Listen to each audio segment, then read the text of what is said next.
আজকে আমি চলে আসছি এঁচোড়ের একটা রেসিপি নিয়ে। আজকে আমি চলে আসছি এঁচোড়ের একটা রেসিপি নিয়ে।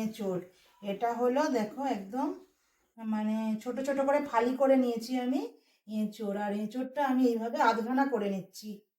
আর এটা মাঝখান দিয়ে সিটটা কেটে নিতে হবে। কেটে নিলাম। এবার এঁচোড়টা এইভাবে ছাড়াতে হবে, আর একটু মোটা করেই কাটতে হবে এঁচোড়টা। মানে আমি এবার এঁচোড়টা এইভাবে ছাড়িয়ে নিচ্ছি। আর এঁচোড়ের গায়ে কিন্তু এই সবুজ দাগটা থাকলে হবে না, এই সবুজটা ভালো করে ছাড়িয়ে নিতে হবে। এইভাবে আমি ছাড়িয়ে নিচ্ছি। এবার আমি মাঝখান দিয়ে ফালি করে নিচ্ছি এঁচোড়টা। আর এটা কিন্তু একদম যেহেতু কচি এঁচোড়, এই জন্য আমি এটা আর কিছু ছাড়াচ্ছি না।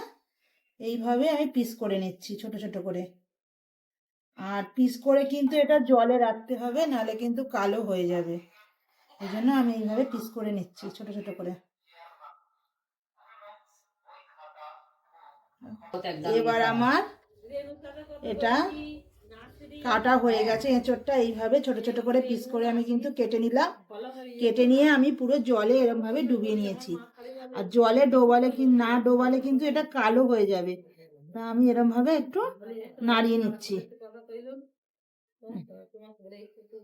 এতে আমি 2 পিস পেঁয়াজ কেটে নিয়েছি। আর মানে এঁচোড়ে বেশি কিন্তু মশলা দিলে ভালো লাগবে না।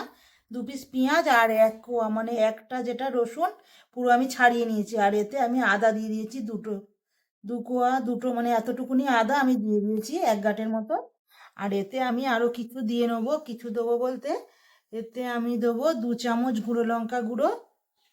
2 চামচ লঙ্কা গুঁড়ো দিলাম। আর 1 চামচ হলুদ গুঁড়ো দেবো। 1 চামচ হলুদ দিয়ে নিলাম। আর আরও দেবো আমি এতে, এটা হলো তোমার নুন।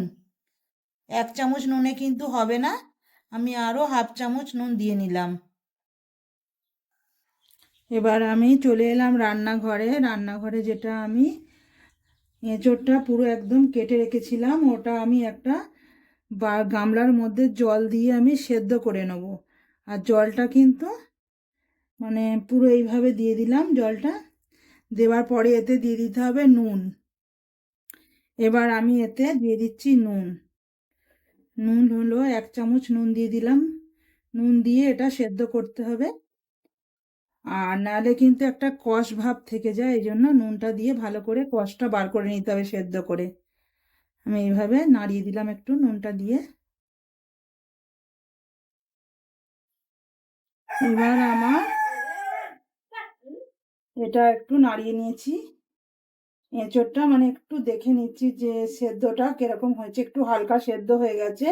আর দেখো জলের কালারটা কিন্তু একদম চেঞ্জ হয়ে গেছে, মানে এর কষটা বেরিয়ে গেছে। এবার আমি এটা সাইডে রেখে দিচ্ছি বলতে এটা একদম ঝুড়ির মধ্যে ঢেলে দিতে হবে।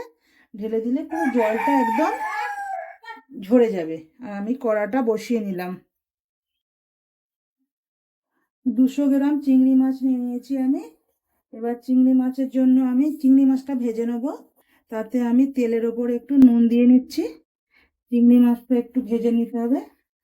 আর আমি তেলটা গরম হয়ে গেছে, চিংড়ি মাছটা দিয়ে নিলাম। চিংড়ি মাছটা দিয়ে একটু লাল লাল করে ভেজে নিতে হবে চিংড়ি মাছটা। চিংড়ি মাছটা আমি লাল করে ভেজে নিলাম। পুরো একদম পুরো লাল লাল করে নিতে হবে। এটা আমি ছেঁকে একটা প্লেটে তুলে নিচ্ছি। তেলটা ছেঁকে আমি প্লেটটায় তুলে নিলাম। তুলে নিয়েছি।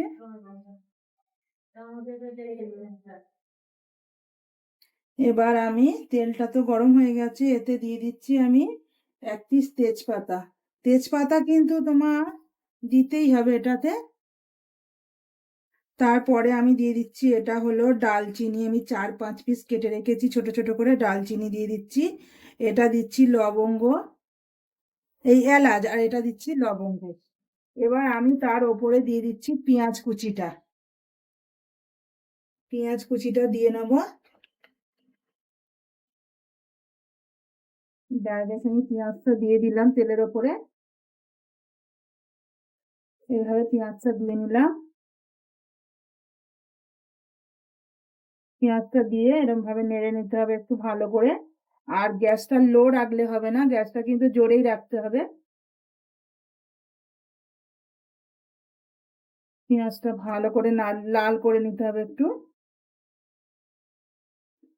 এবার আমি পেঁয়াজটা লাল হয়ে গেছে, হালকা লাল হয়ে গেছে, একটা বাদামি কালার এসে গেছে, তার সাথে আমি দিয়ে দিচ্ছি যে আদা রসুনটা দেখিয়েছিলাম, আদা রসুন বাটাটা দিয়ে দিলাম। দিয়ে আদা রসুনটাও একটু নাড়িয়ে চাড়িয়ে নিচ্ছি। সেভাবে নাড়িয়ে নিলাম। এবার পেঁয়াজ আদা রসুনটা ভালো করে আমি একটু লাল করে নিলাম। নেওয়ার পরে আমি ছোট ছোট করে ডুমো ডুমো করে 2 পিস আলু কেটে রেখেছিলাম, এই আলুটা দিয়ে দিলাম আমি একদম মশলার ওপরে। মশলার ওপরে দিয়ে দিয়েছি এটা। হ্যাঁ, আলুটা নাড়িয়ে নিচ্ছি একটু। আলুটা ভালো করে একটু কষে নিতে হবে। তারপরে আমি দিয়ে দিচ্ছি এতে যে হলুদ গুঁড়োটা দেখিয়েছিলাম বা লঙ্কার গুঁড়োটা দেখিয়েছিলাম, লঙ্কার গুঁড়োটা দিয়ে নিলাম। এরপরে দিয়ে দিচ্ছি আমি হলুদ গুঁড়োটা। আর এতে আমি নুনটাও ঢেলে দিচ্ছি, যে নুনটা বলেছিলাম আমি 1.5 চামচ নুন দিচ্ছি, নুনটাও দিয়ে নিলাম। ভালো করে কষতে হবে এটা দিয়ে, খুব ভালো করে কষে নিতে হবে।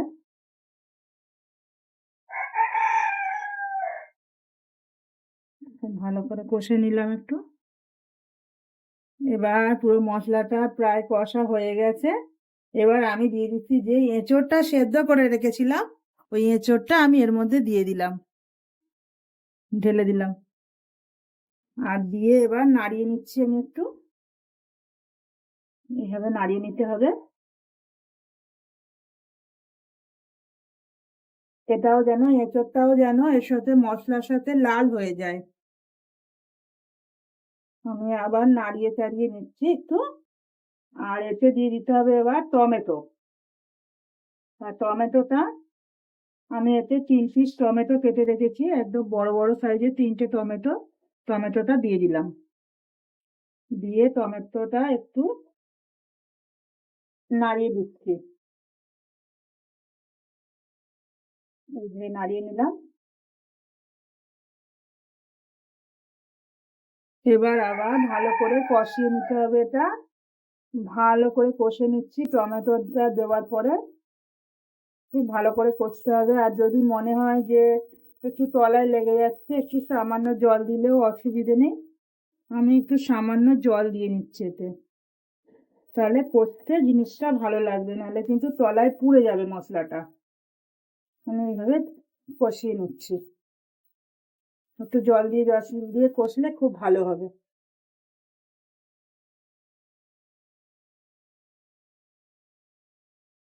এবার এঁচোড়টা আবার ভালো করে একটু নাড়িয়ে নিচ্ছি,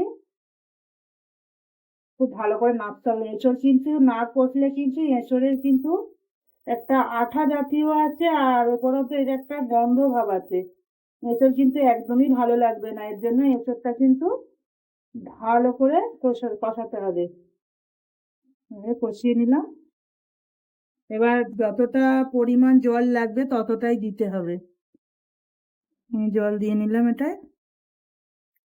আর এটা কিন্তু খুব ভালো করে সেদ্ধ করতে হবে, এর জন্য জলটা একটু বেশি দিতে হবে। দিয়ে আমি এইভাবে নাড়িয়ে নিচ্ছি, নাড়িয়ে একটা ঢাকনা চাপা দিয়ে দিতে হবে এটায়। এবার আমি একটা কাঁচের ঢাকনা এইভাবে চাপা দিয়ে দিলাম, যাতে ভ্যাকুমটা না বেরোয়। আর এটা হলো অন্তত 15 থেকে 20 মিনিট এইভাবে চাপা দিয়ে রাখতে হবে, আর গ্যাসটা কিন্তু লোতে রাখতে হবে। এইভাবে পুরো আস্তে আস্তে সেদ্ধ হবে এটা। এবার আমি এঁচড়ের ঢাকনাটা খুলে নিয়েছি, ঢাকনাটা খুলে নাড়িয়ে দিচ্ছি একটু আমি এইভাবে।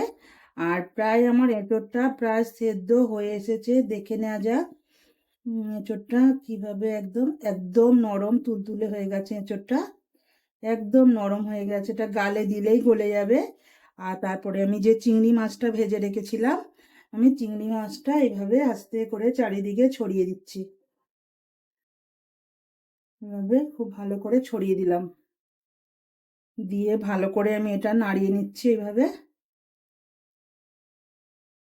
আর আমার এঁচোড়ের তরকারিটা প্রায় রেডি হয়ে গেছে।